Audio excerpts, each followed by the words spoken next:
तो आज हिसार में परमपिता परमात्मा के मूल ज्ञान का प्रचार होने जा रहा है। बहुत बड़े भाग हैं, आवाज थोड़ी तेज करो। बहुत बड़े भाग हैं उन जीवों के जो अपने जीवन में एक बार भी मूल ज्ञान को सुन पाते हैं, इस आत्म ज्ञान को सुन पाते हैं। और उससे भी बड़े भाग हैं उन जीवों के जो इस मूल ज्ञान को थोड़ा सा भी समझ पाते हैं। क्योंकि सुनना आसान है, आए बैठे 1 घंटा 2 घंटा सुन के चले गए, लेकिन इसको समझना बहुत मुश्किल है। यह केवल उन लोगों के समझ में आता है जिन पर बंदी छोड़ की कृपा होती है, जिस पर परमपिता परमात्मा की मोहर लगी होती है। अन्यथा ये ज्ञान सारी उम्र भी सुनते रहोगे, ये तब भी समझ में नहीं आएगा। ये बात जा कहां रही है। इसलिए आज का दिन बहुत धन्य है जो हिसार में इस मूल ज्ञान का प्रकाश हो रहा है। और मैं परमात्मा से दुआ करूंगा कि वो अपनी दया आप लोग के बरसाए और इस ज्ञान को आप लोग समझ पाए, इतनी विवेक शक्ति, इतनी बुद्धि आपको दे कि आप एक एक बात को समझ पाए। तो आज इस मूल ज्ञान का प्रचार किया जाएगा। उससे पहले मालिक के नाम पे एक जयकारा लगाएंगे, परमात्मा की जय बोलेंगे, फिर सत्संग को आगे बढ़ाएंगे। बोलिए परमपिता परमात्मा की, सतगुरु बंदी छोड़ कबीर साहेब की, सभी संतों की, सभी भक्तों की, आज के आनंद की, सकल हंस को बंदगी साहेब बंदगी सतनाम। तो परमात्मा हमेशा यही चाहते हैं कि उसके सब हंस इस माया की नगरी को, इस काल की नगरी को छोड़ के सदा सदा के लिए अपने निज धाम पहुंच जाए, अपने निज घर पहुंच जाए। लेकिन ये काल और माया कोई छोटी मोटी चीज तो है नहीं। इसने भी पूरा जोर लगा रखा है कि एक भी जीव को परमात्मा तक नहीं पहुंचने देंगे। इधर से पूरा जोर लगा रखा है। अब जीव चाहता है कि मेरी मुक्ति हो, लेकिन ये मन और माया, ये काल और माया ऐसा जाल बुन के बैठे हैं कि जीव को समझ में ही नहीं आ रहा कि वो किस जाल में उलझ गया है। अब परमात्मा जीव पे दया करके अपने संत महात्माओं को भेजते हैं इस दुनिया में कि जाओ और मेरे जीवों को जगाओ। अब संत यहां पर आके उस काल और माया का सारा भेद खोलते हैं। पूरा A to Z चिट्ठा खोल दिया जाता है, लेकिन ये जीव फिर भी नहीं समझ पाता कि मेरी भलाई कहां है और मेरा नुकसान कहां है। इसीलिए कबीर साहब ने बोला कि आदि नाम हम भाग सुनाया और ये मूर्ख जीव समझ नहीं पाया। इस दुनिया का पहला संत कौन है? सतगुरु बंदी छोड़ कबीर साहब। क्यों? बाकी सब संत कब आए? कलयुग में आए। किसी भी संत का नाम ले लो, कलयुग में ही आया है। उससे पहले सब ऋषि मुनि, देवी देवता, गण गंधर्व। एक भी संत कोई सतयुग का बता दो, एक भी संत कोई त्रेता का बता दो, एक भी संत कोई द्वापर का बता दो, एक भी नहीं मिलेगा तुम्हें। लेकिन कबीर साहब सतयुग में सतसुकृत नाम से त्रेता में मुनिंद्र नाम से, द्वापर में करुणामय नाम से, और कलयुग में कबीर नाम से। वो हम मालिक के जीवों को चेताने के लिए आते रहते हैं, वो आते रहते हैं, मूल ज्ञान का भेद समझाते रहते हैं, लेकिन ये जीव, ये बेचारा उनकी बात को समझ ही नहीं पाता। ये कहां फंस जाता है? ये इस मन के जाल में फंस जाता है। क्या है मन का जाल? बहुत बहुत महीन है मन का जाल। बड़ा जाल तो तुम्हें दिखाई दे जाएगा, लेकिन महीन जाल ये बहुत मुश्किल है देखना। करे मोटी माया सब तजे और झीनी तजी ना जाए। ये मोटी माया को छोड़ना आसान है। माँ बाप छोड़ दिए, घर बार छोड़ दिया, बीवी बच्चे छोड़ दिए, मोटी माया है। लेकिन झीनी माया नहीं छूट पा रही है। झीनी माया क्या है? ये नाम जाप, जो तुम नाम जप रहे हो। हिंदू जप रहा है राम राम राम राम राम राम, मुसलमान जप रहा है अल्लाह अल्लाह, सिख भाई जप रहे हैं वाहेगुरु वाहेगुरु वाहेगुरु, ईसाई जप रहे हैं हालेलुया हालेलुया। ये झीनी माया है। ये मंत्र तंत्र जंत्र ये झीनी माया है। ये जाप अजपा अनहद झीनी माया है। ये गुरुओं के द्वारा दिए जाने वाले नाम मंत्र शब्द ये झीनी माया है। इसको तुम नहीं तज सकते। क्यों? क्योंकि तुम्हारा बुद्धि विवेक इतना है ही नहीं कि तुम इसकी परख कर पाओ। तुम परख ही नहीं कर सकते कि मेरे गुरु ने मुझे जो नाम दीक्षा दी है वो असली नाम है या नकली नाम है। अभी तुम्हें सोने का कोई टुकड़ा मिल जाए, 1 मिनट में चले जाओगे सुनार के पास, देखना भैया असली है कि नकली। तुम्हें हीरा पड़ा मिल जाए कहीं पे, जा सकती है, इसकी भी जांच की जा सकती है। पनीर मिल रहा है, खोआ मिल रहा है, वो भी तुम परख सकते हो असली है कि नकली। लेकिन गुरु के द्वारा दिया गया नाम ये कैसे परखोगे कि असली है कि नकली? जिसको जैसा गुरु मिला उसने वैसा नाम ले लिया। कोई गुरु मिला 5 नाम देने वाला, हाँ जी स्वीकार है। कोई मिल गया 3 नाम देने वाला, हाँ जी स्वीकार है। कोई मिल गया कहता है 1 ही नाम जपो, हाँ जी स्वीकार है। जो गुरु ने दे दिया वो तुम्हें स्वीकार है। तुम ये नहीं कह सकते कि गुरु जी ये कैसा नाम है। जो गुरु ने दिया लेना पड़ेगा। लेकिन साहिब समझा रहे हैं कि गुरु के दिए हुए नाम की परख करना सीखो। गुरु तो मेरे सभी बड़े हैं, चाहे 1 नाम दे, चाहे 2 नाम दे, चाहे 5 नाम दे, चाहे 10 नाम दे, चाहे लाख नाम दे। लेकिन जो सिर का मोर है, जिससे तुम्हारा कल्याण होगा, वो गुरु कोई और है। क्या बोला साहिब ने?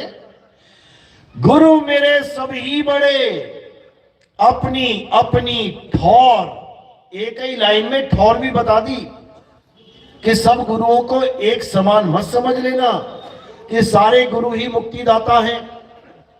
आज के समय में क्या हो रहा है? बहन तूने गुरु बनाया, हाँ मैंने भी बना लिया, अब हमारी दोनों की मुक्ति हो जाएगी। ऐसा कभी नहीं हो सकता, कभी भी नहीं। तुमने गुरु बनाया, हमने गुरु बनाया, अच्छी बात है, लेकिन दोनों में से किसी ने सतगुरु नहीं बनाया। जब तक सतगुरु नहीं बनाया तब तक किसी की मुक्ति नहीं हो सकती।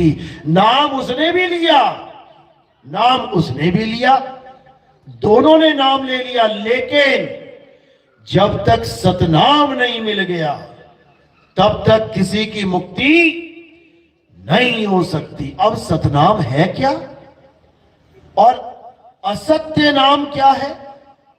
यानी असली नाम और नकली नाम, इन दोनों में भेद क्या है? कैसे पता लगेगा?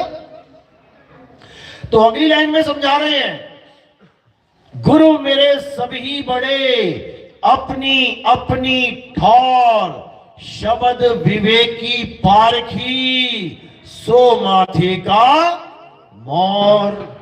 अब उसका गुण बताया जा रहा है, जो तुम्हें यह बताएगा कि असली नाम क्या होता है और नकली नाम क्या होता है। उसका क्या नाम रखा है कबीर साहब ने? शब्द विवेकी पारखी। जब शब्द पे विवेक के द्वारा परख करने वाला गुरु तुम्हें मिल जाएगा, तब समझ जाना अब तुम्हें सतगुरु मिल गया है। अब तुम्हारे जितने भी झूठे नाम, जितने भी नकली नाम तुम्हें मिल चुके हैं अन्य अन्य गुरुओं के द्वारा, वो सारे नाम छुड़वा दिए जाएंगे और एक सत्य नाम लखा दिया जाएगा। गुरु का काम ही यही है। जौहरी का क्या काम है? तुम 10 हीरे लेके जाओ, उसमें से 5 नकली 5 असली, तो जौहरी क्या करेगा? 5 छुड़वा देगा। इनको छोड़ दे, नकली माल है ये, और 5 पकड़ा देगा, ये पकड़, ये है असली। अब क्या छुड़वाए और क्या पकड़ाए, इसको समझना है। तो वाणी क्या कहती है?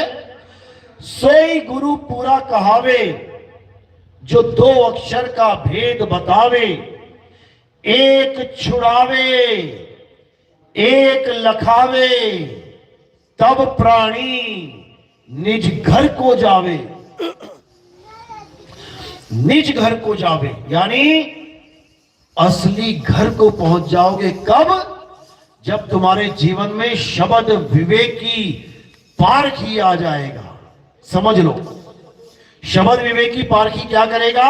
जितने भी नाम तुम्हें तुम्हारे गुरुओं ने दिए हैं, चाहे वो 1 नाम, चाहे वो 2 नाम, चाहे वो 3, 5 लाख, 2 लाख, करोड़ नाम जितने भी हैं, वो सब छुड़वा देगा। साहिब समझा रहे हैं, कह रहे कोटि नाम संसार में, इनसे मुक्ति ना होए, और गुप्त नाम सतपुरुष का पूछे बिरला कोई। कहते करोड़ों नाम है इस दुनिया में, परमात्मा कितने हैं? परमात्मा एक है, लेकिन उसके नाम लाखों करोड़ों नाम बना रखे। अब ये नाम बनाए किसने? ये नाम बनाए किसने? दशरथ जी ने अपने पुत्र का एक नाम रखा था राम। अभी इंटरनेट पे सर्च करो भगवान राम के 108 नाम, देखो तुम्हें मिल जाएंगे। अंजनी केसरी ने अपने पुत्र का एक नाम रखा था हनुमान। अभी नेट पे सर्च करो हनुमान जी के 108 नाम, देखो मिल जाएंगे। इसी प्रकार इस दुनिया में जितने भी गुरु बैठे हैं, ये सब जो नाम तुम्हें दे रहे हैं, ये कैसे बने हैं? किसने बनाए हैं? कौन है इन नामों को बनाने वाला? जिस दिन तुम्हें यह बात समझ में आ जाएगी, उस दिन सारे नाम छूट जाएंगे। एक छुड़ाए एक लखाए, और जो सत्य नाम है उसका लखाव हो जाएगा। और वो सतनाम कोई गुरु तुम्हें दे नहीं सकता। वो सतनाम तुम्हारे पास पहले से है, लेकिन तुम्हें उसका ज्ञान नहीं है। इसीलिए साहिब ने बोला, सब घट मेरा साइया, सुनी सेज न कोई, और बलिहारी वा घट की, जिस घट परगट होए। वो नाम कोई गुरु दे या ले नहीं सकता, वो नाम प्रकट होता है। वो प्रकट होता है, वो तुम्हारे पास है, लेकिन अभी अंधकार है, नहीं प्रकट है। जैसे अंधकार खत्म, प्रकट हो जाएगा सामने। जैसे सूरज प्रकट है दोपहर में, लेकिन बादल इतने घने हैं कि तुम्हें सूरज दिखाई नहीं दे रहा है, प्रकट, लेकिन तुम्हें दिख नहीं रहा। अब क्या होगा? अब बादल जैसी छटेंगे तो जो पहले से ही प्रगट है वो तुम्हारी नजर में आ जाएगा। कबीर साहब कह रहे हैं प्रगट पर दिखत नाही, सतगुरु सैन सहारा हो, आवे न जावे जन्मे नहीं मरे, सो निज पीव हमारा हो। कहते हैं हम उस पीव की बात कर रहे हैं, हम उस गुरु की बात करते हैं जो आता जाता नहीं है, ये आने जाने वाला काम नहीं है उसका। इस संसार में जितने गुरु हैं ये आते हैं जाते हैं। कोई तुम्हें पूछेगा कौन है तुम्हारा गुरु?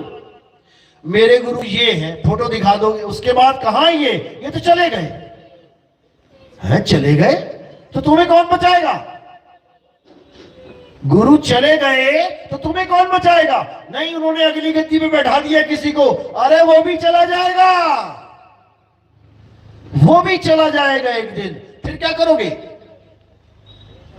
उसको जानो जो आता जाता नहीं है, जिसको अचल बोला गया है, अचल, जो सदा स्थिर है। गरीबदास जी कहते हैं सतगुरु के लक्षण कहूं, अचल विहंगम चाल, हम अमरापुर ले गए और ज्ञान सबद सिरघाल। कहते हैं मुझे ऐसा गुरु मिल गया जिसने मेरा पीछा उन गुरुओं से छुड़ा दिया जो आते और जाते हैं। अब मुझे अचल गुरु मिल गया है, अचल, वो आता जाता नहीं है, वो जन्मता मरता नहीं है। अब मेरा कल्याण निश्चित है। यही कबीर साहब समझा रहे हैं कि वो अचल गुरु कैसे मिलेगा, वो शब्द गुरु कैसे मिलेगा? जब तुम्हें विहंगम चाल वाला गुरु मिल जाएगा। विहंगम चाल का मतलब समझ लो पहले तो अच्छी तरह समझ आएगा। विहंगम चाल का मतलब होता है पक्षी की तरह सीधे डायरेक्ट उड़ जाना और अपने धाम पहुंच जाना, इसको विहंगम चाल का। विहंग का मतलब होता है पक्षी।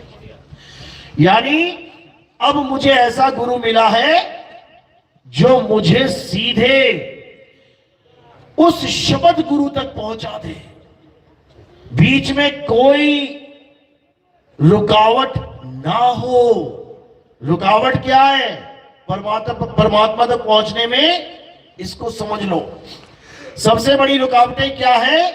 ये हमारी काया के अंदर जो चक्र है, मूल चक्र, स्वाद चक्र, नाभि चक्र, हृदय चक्र, कंठ चक्र, आज्ञा चक्र, ये सब रुकावटें हैं। जब सदगुरु मिलेगा तो इन चक्रों में तुम्हें जाना ही नहीं पड़ेगा, बाईपास। जैसे तुम्हें किसी शहर में जाना ही नहीं है तो सरकार ने क्या बना दिया है? बाईपास। तुम शहर में जाओगे ही नहीं। इसी प्रकार कबीर साहब कह रहे हैं कि जब तुम्हें विहंगम चाल मिल जाएगी तो तुम इस शहर को बाईपास कर दोगे। कौन सा शहर है वो पता है? वो कौन सी नगरी है जिसको बाईपास करना है? ये काया रूपी नगरी है, ये काया रूपी काल नगरी है। अगर किसी गुरु ने तुम्हें इस काया के अंदर घुसा दिया तो बेटा जन्म बर्बाद हो जाएगा। इस काल नगरी में बड़े बड़े ऋषि मुनि घुसे, बड़े बड़े देवी देवता घुसे, बड़े बड़े सिद्ध औलिया घुसे, लेकिन कोई निकल नहीं पाया। क्यों? क्योंकि ये काल और माया की नगरी है, ये काया। इस काया में अगर तुम्हें किसी गुरु ने अंतर्मुख कर दिया तो समझ लो कि तुम्हारा जन्म बर्बाद हो जाएगा, कोई बचाने वाला नहीं है तुम्हें। क्यों? क्योंकि इस काया के अंदर इतना प्रकाश, इतना नूर है, इतने लोक हैं, इतनी माया की वस्तुएं हैं कि तुम इसको लांग नहीं सकते, नहीं लांग सकते। जैसे किसी खरगोश के सामने तुम एकदम 1000 वाट का बल्ब जला दो, वो बेचारा वहीं रुक जाएगा, वो आगे जा ही नहीं सकता, वो वहीं जाम हो जाएगा। इसी प्रकार काल भगवान ने माया को क्या हुक्म दे रखा है कि जब भी ये भक्ति करे जीव, इस काया के अंदर लेके जाना है इसको। अंधकार में आंखें बंद करो, देखो अंधकार है ना? सब आंखें बंद करोगे क्या दिखेगा? अंधकार। अब इस माया को क्या हुक्म दे रखा है काल भगवान ने कि इस अंधकार में देखते देखते देखते देखते इतना प्रकाश पैदा कर दो कि ये जीव इसी काया में संतुष्ट हो जाए कि मैंने तो इतना प्रकाश देख लिया, इतना नूर देख लिया, मुझे परमात्मा मिल गया। फंस गया बेचारा, फंस गया, फंस गया काल के जाल में। ये प्रकाश ही माया जाल है। जो इस प्रकाश में फंस गया वो जन्मों जन्मों तक नहीं निकल सकता। इसीलिए कबीर साहब ने क्या बोला? संतों जो दिखे सो माया, संतों जो दिखे सो माया। चाहे तुम्हें अंधकार दिखाई दे रहा है, माया है। चाहे तुम्हें प्रकाश दिखाई दे रहा है, माया है।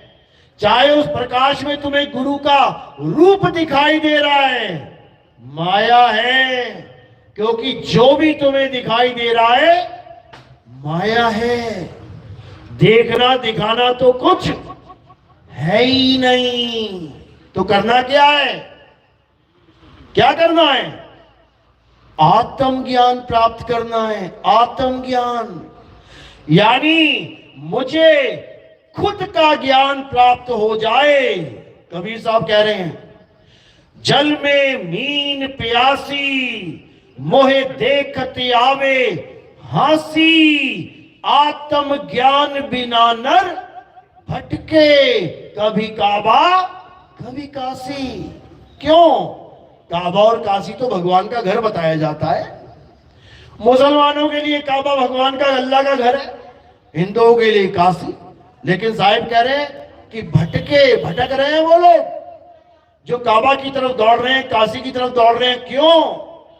क्योंकि काबा और काशी दिखने में आते हैं।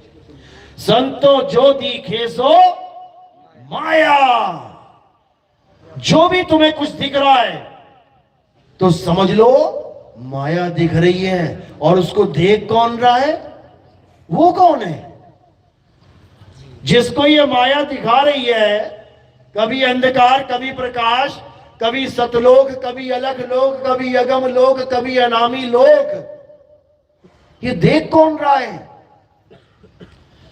इस देखने वाले को जानना है कि ये दृष्टा कौन बना बैठा है। दृश्य को सत्य मान बैठा है।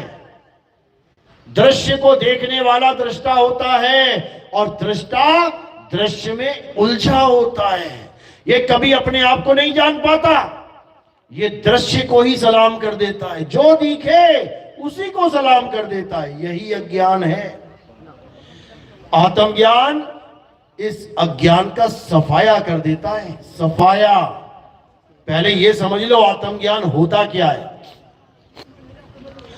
कोई भी मंत्र जपना, कोई भी श्वासों का अजपा जाप करना, किसी भी प्रकाश को, किसी भी नूर को, किसी भी सतलोक, अलख लोक, अगम लोक को देखना आत्मज्ञान नहीं है।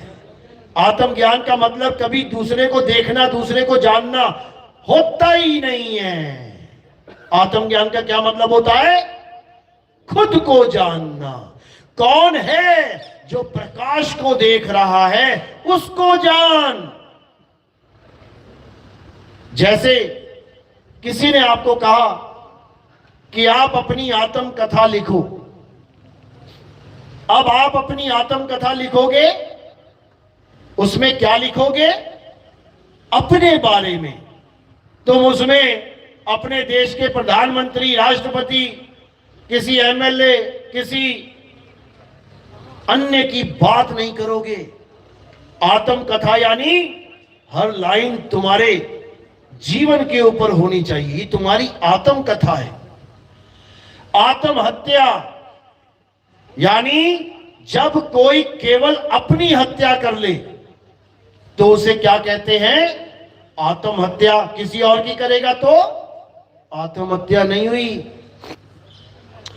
आत्मरक्षा, जब कोई अपनी खुद की रक्षा करेगा उसे आत्मरक्षा कहते हैं, किसी और की नहीं। आत्मनिर्भर, जब कोई 100% अपने ऊपर निर्भर हो जाएगा, किसी और पे नहीं, तब उसको आत्मनिर्भर कहेंगे। आत्म कल्याण, जब कोई अपनी आत्मा का कल्याण कर ले, अपना कल्याण कर ले, तब उसे आत्म कल्याण कहते हैं। यानी आत्म शब्द जुड़ते ही दिखाई देने वाली, सुनाई देने वाली ये दुनियादारी से तुम्हें हटके अपने साथ जुड़ना होता है। आत्म शब्द जहां लग गया, इसीलिए आत्मा बोला जाता है। आत्मा, आत्मा यानी आत्म, यानी खुद में आ, आत्म में आ बन गया आत्मा। यानी दूसरे किसी की महिमा नहीं गानी है, अपनी महिमा गानी है। किसी अंधकार, किसी प्रकाश की महिमा नहीं गानी है, अपनी महिमा गानी है। किसी लोक, किसी परलोक की महिमा नहीं गानी है, अपनी महिमा गानी है। तब समझ लेना कि तुम बन गए आत्मज्ञानी। और जब तक तुम आत्मज्ञानी नहीं हुए, तब तक माया तुम्हें ऐसे लपेटे में लेगी कि तुम्हारे जन्मों जन्म बर्बाद कर देगी। याद रखना इस बात को। तो कबीर साहब क्या कह रहे हैं? संतो जो दिखे सो माया। अगर तुम्हें अपने अलावा, खुद के अलावा किसी और वस्तु से जोड़ने वाला गुरु मिल गया तो समझ लो कि तुम्हें आत्मज्ञानी गुरु नहीं मिला। अब आत्मज्ञानी नहीं मिला तो क्या होगा? 84 की टिकट कटेगी, क्योंकि आत्मज्ञानी गुरु ही सच्चा गुरु होता है। और आत्मज्ञानी गुरु ना हो तो झूठा गुरु होता है। अब झूठे गुरु की सजा क्या है ये भी समझ लो। डॉक्टरी करके, कोई एमबीबीएस करके, कोई एमडी डीएम करके कोई क्लिनिक खोलता है तो उसको सब सलाम करते हैं। और कोई नीम हकीम खतराए जान अपना क्लिनिक खोल लेता है, डॉक्टर की नकल करके गले में स्टेथोस्कोप भी लगा लेता है, दवाइयां भी रख लेता है सामने दिखाने के लिए कि मैं डॉक्टर हूं। और जब एक केस गलत हो जाए फिर क्या होता है? फिर शटल डाउन और बंदा अंडरग्राउंड। यही होता है, डॉक्टर अंडरग्राउंड। अब पुलिस ढूंढ रही है उसे। अभी तक डॉक्टर डॉक्टर कहला रहा था। गरीब आदमी आ रहे थे जिनको पता भी नहीं था कि डिग्री देखनी पड़ती है डॉक्टर की कि क्या, कौन सी स्टडी करी है। सब उसको डॉक्टर साहब कह रहे थे और वो फूला नहीं समा रहा था। लेकिन एक केस गलत हो गया, किसी की मौत हो गई गलत इंजेक्शन लगने से, अब भागा भागा फिर रहा है। इसी प्रकार सच्चा गुरु यानी आत्मज्ञानी और झूठा गुरु यानी दुनिया का ज्ञानी, दुनिया की चीजों का ज्ञानी, आत्मा को छोड़ के हर चीज का ज्ञानी, वो झूठा गुरु होता है। उसके लिए साहिब ने क्या बोला? अरे झूठा गुरु अजगर बना और 184 जाए, सारी संगत चींटी बनी, तोड़ तोड़ के खाए। साहिब समझा रहे हैं वाणियों में कि कोई गुरु अगर किसी जीव के पतन का कारण बन गया, उसकी वजह से अगर एक जीव भी माया के काल के जाल में फंस गया तो मेरे भाई उसकी ऐसी 84 की टिकट कटेगी कि लहरा बदाना, वापसी जल्दी उसको इंसान जन्म नहीं दिया जाएगा। ऐसी ऐसी योनियां मिलेंगी और इतनी दर्दनाक मौतें मिलेंगी कि उसकी रूह कांप जाएगी। सारी संगत चींटी बनी। जो संगत जयकारे लगाती थी, महाराज जी की जय हो, महाराज जी की। चींटी बन गए सारे और उस अजगर को तोड़ तोड़ के तड़पा तड़पा के मारेंगे। क्यों? था तो वो भी गुरु। क्यों मारेंगे? क्योंकि उस गुरु ने उसका अनमोल इंसानी जन्म बर्बाद कर दिया। कोई और जन्म बर्बाद करता ना तब चल जाता, कोई बात नहीं, 84 लाख है, कोई बात नहीं। लेकिन इंसान जन्म के साथ खिलवाड़, जो 84 लाख योनियों के बाद केवल एक बार मिलेगा, उसके साथ इतना बड़ा खिलवाड़, ये माफी के काबिल नहीं है मेरे भाई। और परमात्मा के दरबार में तो बिल्कुल नहीं है, बिल्कुल भी नहीं। इसीलिए कबीर साहब ने बहुत अच्छे से समझाया, अरे पानी पियो छान के और गुरु करो जान के। ये उस समय बोला था साहिब ने, जब लोग पानी तालाब से कुएं से लेके आते थे तो पानी में छोटे छोटे छोटे जीव भी आ जाते थे। तो साहिब ने कहा छलनी लगाओ, वहां पे कपड़े से छान के लेके आओ, पानी पियो छान के और गुरु करो जान के। अब क्या वाणी बोल रही है? अब बिल्कुल उलट हो चुका है। क्यों? अब छना छनाया पानी आता है आपके घर में, आरओ लगे पड़े, उसमें तुम कोई कपड़ा लगा दोगे तो कहो तुमने पानी खराब कर दिया। अब वो काम नहीं करना है। अब क्या करना है? अब गुरु करो छान के और पानी पियो जान के। किसी ने 10 दिन पुराना टैंक का पानी निकाल के गिलास में रख दिया और आरओ का पानी रख दिया और कहीं से उठा के पानी रख दिया, तुम पहचान नहीं पाओगे ये पानी कौन सा कहां का है। अब यहां तुम्हें जानना पड़ेगा, पूछो उससे भैया कहां का पानी है ये, तब पानी पीना। यानी पानी पियो जान के और गुरु करो छान के। छलनी लगा लो, छलनी लगानी पड़ेगी। छलनी कैसे लगानी है? यानी असार असार तो उड़ जाए और सार सार ग्रहण कर लो। तो साहिब समझा रहे हैं, सतगुरु ऐसा चाहिए जैसा सूप सुहाए और सार सार तो गही रहे, थोथा दे उड़ाए। अब सार सार तो गही रहे बोल तो दिया हमने, और थोथा दे उड़ाए ये भी बोल दिया हमने। लेकिन क्या हमें पता है कि सार कहते किसे हैं और थोथा कहते किसे हैं? सार होता क्या है, थोथा है क्या, ग्रहण किसे करना है और उड़ाना किसे है? जब ये सवाल हम गुरुओं से करते हैं तो जवाब नहीं आता उनको कि किसको थोथा कहूं किसको सार कहूं। अब कबीर साहब क्या कह रहे हैं? साहिब समझा रहे हैं, सत्य नाम है सार, बूझो संत विवेक करी, उतरो भवजल पार, सतगुरु का उपदेश यही। कबीर साहब कह रहे हैं कि इस दुनिया में एक ही सार है और वो क्या है? सत्य नाम है सार, सत नाम ही सार है। लेकिन ये सतनाम है क्या? जब तक ये नहीं जानोगे तब तक कुछ होने वाला नहीं है। तो क्या है सतनाम, क्या है असतनाम, यानी क्या है सच्चा नाम, क्या है झूठा नाम, इसको जान लो। झूठा नाम क्या होता है? जितने भी नाम इंसानों के द्वारा बनाए गए हैं वो सब झूठे नाम हैं। कौन से नाम बनाए गए हैं? हिंदी के, पंजाबी के, उर्दू के, फारसी के, स्पेनिश, जापानीज, पुर्तगीज, जितने मर्जी देख लो। हर देश के आदमी ने अपनी अपनी भाषा में हजारों नाम बना रखे हैं, भगवानों के भी नाम बना रखे हैं। तो जो इंसानों ने बनाए हैं वो नकली नाम है, असत्य नाम है, असत्य नाम।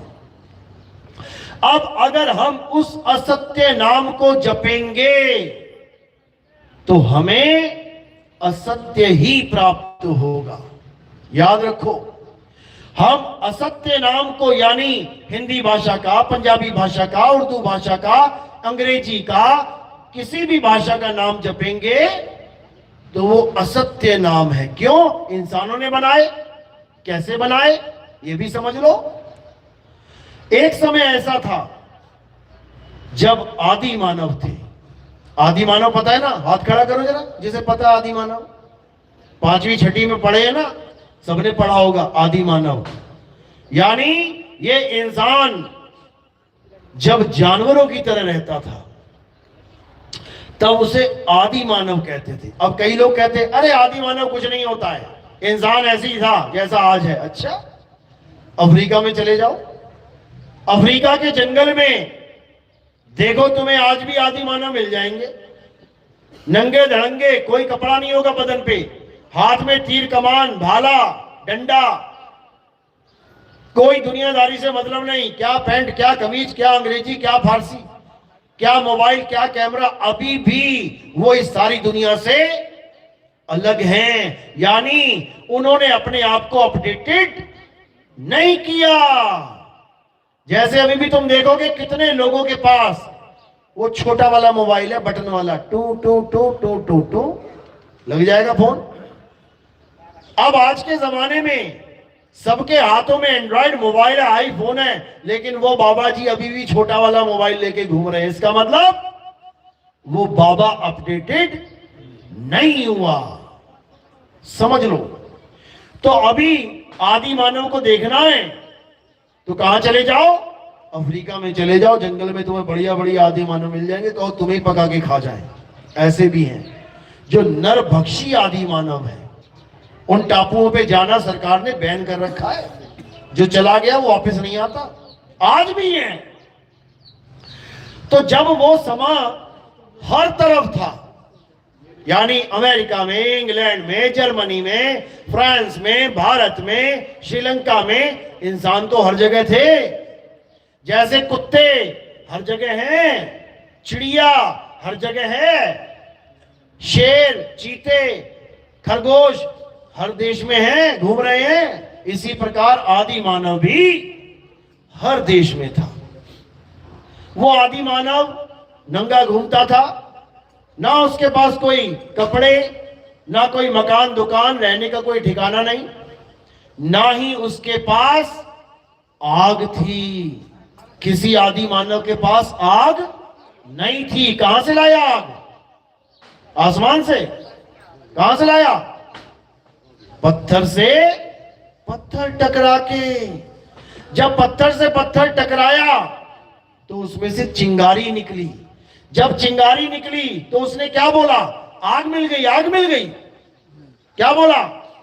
कुछ नहीं बोला, क्योंकि उसने अभी किसी का नाम रखा ही नहीं है। उसने कोई अक्षरों की खोज की ही नहीं है। हिंदुस्तानी आदि मानव ने आग को देखा तो उसने आग को इस्तेमाल करना सीख लिया, लेकिन वो जान नहीं पाया कि इसको मैं आग बोलूं। अंग्रेजी आदि मानव ने आग की खोज करी तो उसको ये नहीं पता था कि इसको मैं फायर बोलूंगा आगे जाके। धीरे धीरे धीरे धीरे दिमाग अपडेटेड होता गया, ये बुद्धि विकसित होती गई। तब उसने क्या किया? उसने चक्के की खोज करी, गोल पहिए की। उसने हथियारों की खोज करी। फिर उसने क्या किया? अक्षरों की खोज करी। हमारे भारत देश में जिन आदि मानवों ने अक्षर बनाए